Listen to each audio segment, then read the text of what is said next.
ce geste de toi viendra mon secours.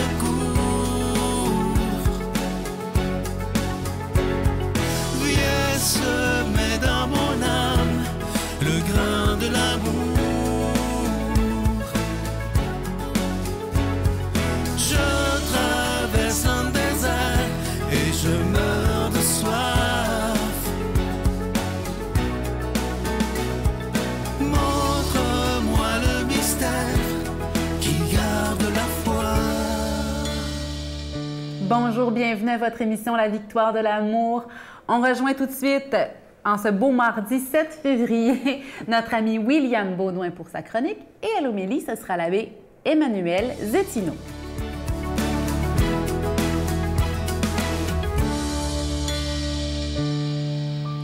Bonjour à vous, chers amis. J'espère que vous allez bien cette belle journée. Moi, je vais très, très bien.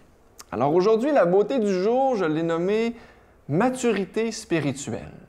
Et c'est une gracieuseté de Frédéric Lenoir, un auteur que j'aime beaucoup et que probablement vous connaissez vous aussi, dans son livre « L'âme du monde ». Alors, je vous lis la beauté et on y revient. Tout le chemin de la vie, c'est de passer de l'ignorance à la connaissance, de l'obscurité à la lumière, de l'esclavage des sens à la liberté de l'esprit, de l'inaccompli à l'accompli, de l'inconscience à la conscience, de la peur à l'amour. Cette quête, c'est la plus belle aventure qui soit. C'est l'aventure de la sagesse. Pour cela, peu importe que tu sois riche ou pauvre, humble ou puissant, petit ou grand, la sagesse est offerte à tous. Elle se donne gratuitement, il suffit de la désirer simplement. Alors, mets-toi en marche et va vers toi-même. L'univers te sourira.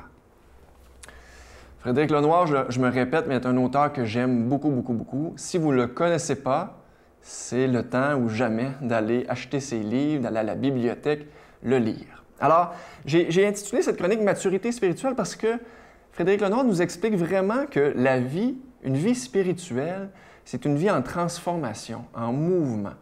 Hein, comme il le dit si bien, c'est de l'ignorance à la connaissance, de la peur à l'amour. Ce que j'aime là-dedans, c'est que c'est, comme je le dis, c'est toujours en mouvement. Il y a toujours quelque chose qui avance vers. Moi, une question que j'aime beaucoup poser aux gens que j'accompagne, qui sont soit en fin de vie ou dans leurs dernières années de vie, bien, je leur demande souvent, qu'est-ce que tu aimerais devenir? Puis là, souvent, ça les subjugue parce que là, eux, ils sont plus dans un processus de fin de vie, se préparer à la fin de leur vie. Puis moi, je m'en vais leur poser, qu'est-ce que vous voulez devenir? Mais je crois effectivement que la maturité spirituelle, comme le décrit si bien Frédéric Lenoir dans son livre, c'est quelque chose qu'on peut s'adonner toute notre vie et même en particulier vers la fin de notre vie. Parce que l'essentiel y est. Quand la vie est comptée, bien, j'ai l'impression qu'il y a une concentration qui s'installe vers ce désir de maturité spirituelle. Une amie à moi me disait dernièrement, nous sommes les co-créateurs de notre vie. L'idée, c'est d'avoir une direction, une orientation pour sa vie et laisser par la suite, simplement se mettre en marche, puis laisser à Dieu le comment les choses vont arriver. On peut demander à Dieu, j'aimerais vivre telle expérience, j'aimerais maturer en spiritualité, j'aimerais être dans l'amour davantage. Puis pour le comment, cher ami, et c'est souvent là qu'on se barre les pieds, qu'on s'éloigne de notre objectif, de notre orientation, c'est qu'on cherche le comment on va faire ça. Faisons confiance, ayons la foi que Dieu va nous organiser ça et nous communiquons simplement ce qu'on veut vivre dans la vie. Jésus nous a demandé très souvent de le suivre, d'être en marche et de lui faire confiance. Alors faisons confiance simplement. Sur ça, je vous souhaite une très, très belle semaine. À bientôt. Notre Père qui es aux cieux, que ton nom soit sanctifié, que ton règne vienne, que ta volonté soit faite sur la terre comme au ciel. Donne-nous aujourd'hui notre pain de ce jour. Pardonne-nous nos offenses, comme nous pardonnons aussi à ceux qui nous ont offensés. Et ne nous laisse pas entrer en tentation, mais délivre-nous du mal, car c'est à toi qu'appartiennent le règne, la puissance et la gloire pour les siècles des siècles. Amen.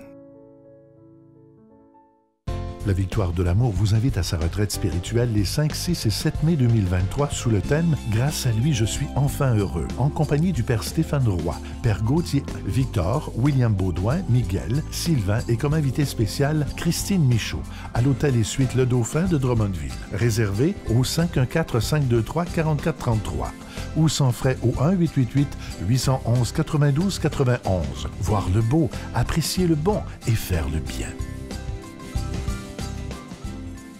Encore une fois, je vous parle de ce magnifique cadeau du mois de février. Vous savez que le mois de février, c'est le mois de la Saint-Valentin, mois de l'amour et de l'amitié, et c'est le pendentif de la paix, et il vient avec la chaîne qui est en acier inoxydable, donc ça ne ternira pas. Mais regardez bien le cœur, il est d'une beauté extraordinaire.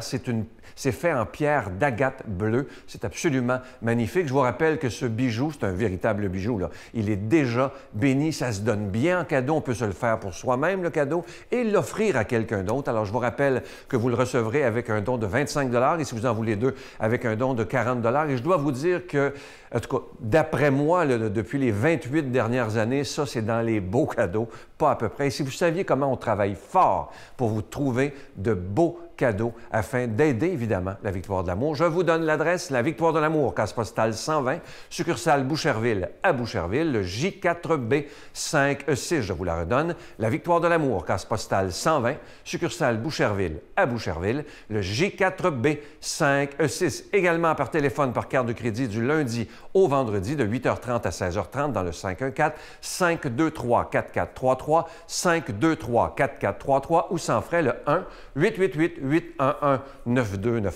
1-888-811-9291 et aussi sur notre site Internet. Vous savez que c'est un moyen très rapide, sécuritaire et efficace de faire votre don, le www.lavictoiredelamour.org. Alors, je vous rappelle ce magnifique cadeau. Il s'agit du pendentif de la paix. Le cœur, il est fait en pierre d'agate. Ça vient avec la chaîne. Et ce bijou, il est déjà béni.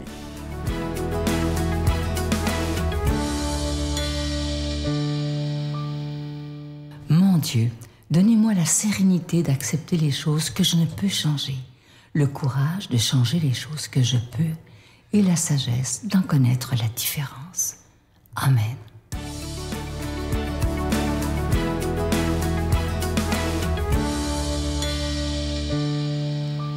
Le Seigneur soit avec vous. Évangile de Jésus-Christ selon saint Marc. Les pharisiens et quelques scribes étaient venus de Jérusalem.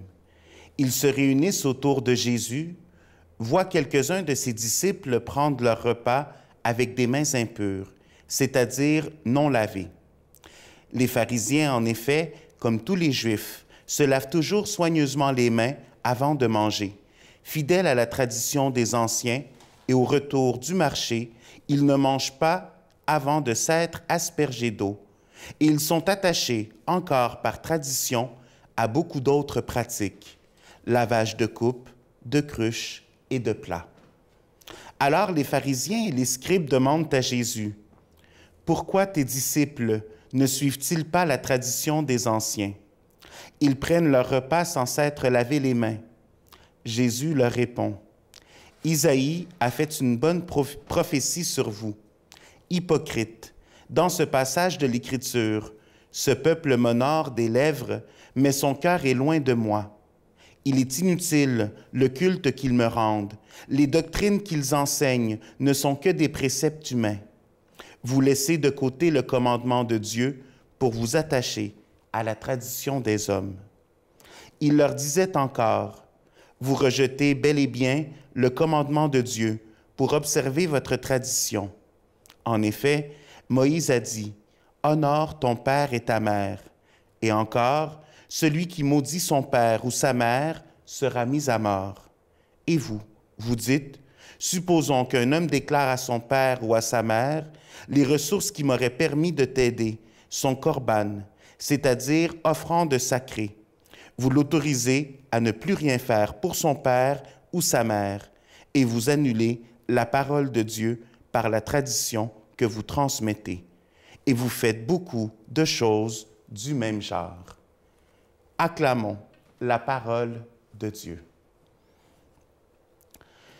Pour comprendre cet évangile, on voit comment est-ce que Jésus à travers, oui, ce passage, mais d'autres passages, interagit avec les pharisiens.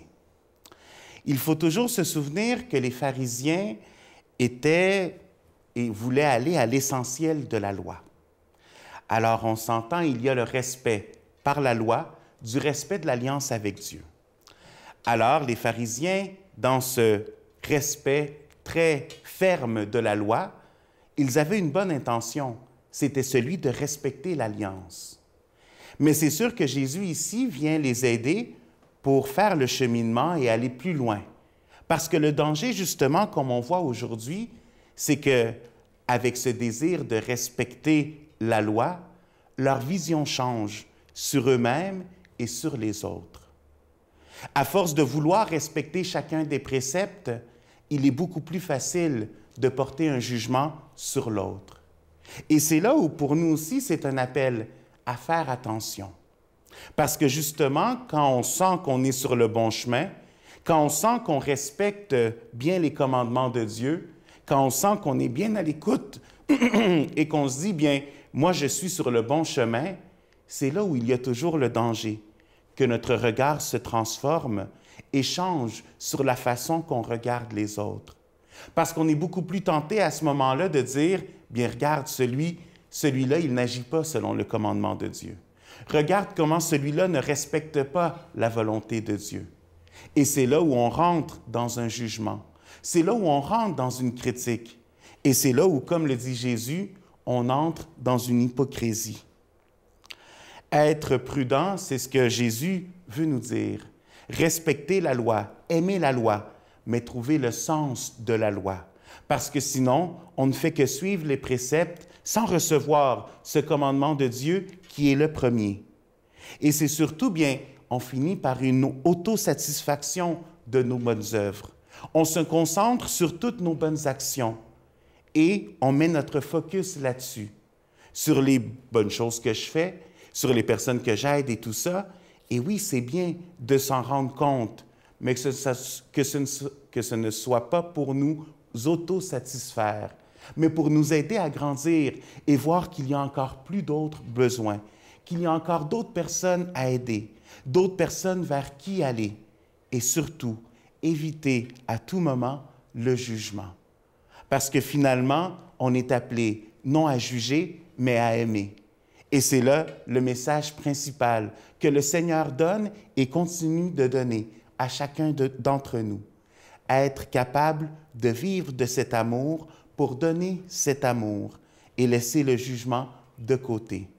Et moi, je vous bénis au nom du Père et du Fils et du Saint-Esprit. Je vous salue Marie, pleine de grâce. Le Seigneur est avec vous. Vous êtes bénie entre toutes les femmes, et Jésus, le fruit de vos entrailles, est béni. Sainte Marie, Mère de Dieu, priez pour nous pécheurs, maintenant et à l'heure de notre mort. Amen.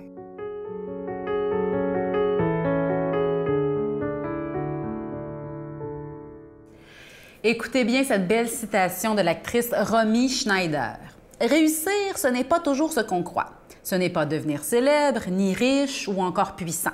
Réussir, c'est sortir de son lit le matin et être heureux de ce qu'on va faire durant la journée. Si heureux qu'on a l'impression de voler. C'est travailler avec des gens qu'on aime. Réussir, c'est être en contact avec le monde et communiquer sa passion. Réussir, c'est connaître la joie, la liberté et l'amour. Je dirais que réussir, c'est aimer. Que c'est beau. Réussir, c'est aimer. Aimer ce qu'on fait, aimer les gens avec qui on travaille. Aimer. Réussir, c'est aimer. Je suis née d'un papa stérile, puis d'une maman qui a supplié le bon Dieu de me donner un don. L'essentiel, c'est d'être aimé, contrairement à tout ce qu'on peut raconter. Ce n'est pas la fortune ou la célébrité qui ne sont que du vent et ne font que passer. Je crois que l'important